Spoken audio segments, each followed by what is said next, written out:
ఇలా చేస్తే చాలా పుణ్యం వస్తుంది మావా. హాయ్ అస్సలాం వాలేకుం, నమస్తే నా అందరికి.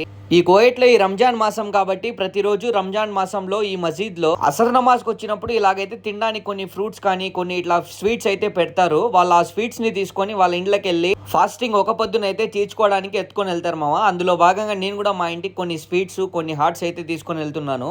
అల్హమ్దులిల్లా అసర్ నమాజ్ అయితే చదువుకొని బయటకు అయితే వచ్చేసాను మావా. చూడండి మాషాల్లా మాషాల్లా ఎంత బాగుందో ఈ మసీదు. అందాసుగా నాకు తెలిసి ఈ మసీద్ మొత్తం ఒక 2-3 ఎకరాల్లో అయితే ఉంటుంది మావా. వీళ్ళు చూడండి మా తోటి ఫ్రెండ్స్, మాషాల్లా మాషాల్లా ఎంత పెద్దది ఉంది చూడండి మావా మసీదు. కోయట్లో నాకు నచ్చిన విషయం ఏంట్రా అంటే ఇదే మావా. ఈ రంజాన్ మాసం కాబట్టి ఈ రంజాన్ మాసం మొత్తం ఇలాంటి పెద్ద పెద్ద పాల లారీలు అయితే తెచ్చి అందులో పట్లాలు అయితే తీసుకొని వస్తారు మామ. ఫుడ్ కర్టూన్లో అన్నము యాపిల్ కాయలు ఇవన్నీ అయితే పెట్టి బయట పని చేసే వాళ్ళ కోసం పేదవాళ్ళ కోసం అయితే ఇస్తూ ఉంటారు. కుల మత ముస్లిం తెలుగు అనే తేడా లేకుండా ప్రతి ఒక్కరికి ఇట్లా అయితే ఫుడ్ అయితే తీసుకొని వెళ్తా ఉంటారు మామ. చూడండి ప్రతి ఒక్కరు ఒక పొద్దు తీర్చుకోవడానికి. ఇంకా వాళ్ళు ఇచ్చిన ఫుడ్ అయితే ఇదే.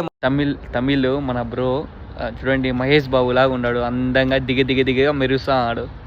சொல்லுங்க ப்ரோ ஏதாச்சும். அஸ்ஸலாமு அலைக்கும் வரகாத்து. சப்ஸ்கிரைப் பண்ணுங்க.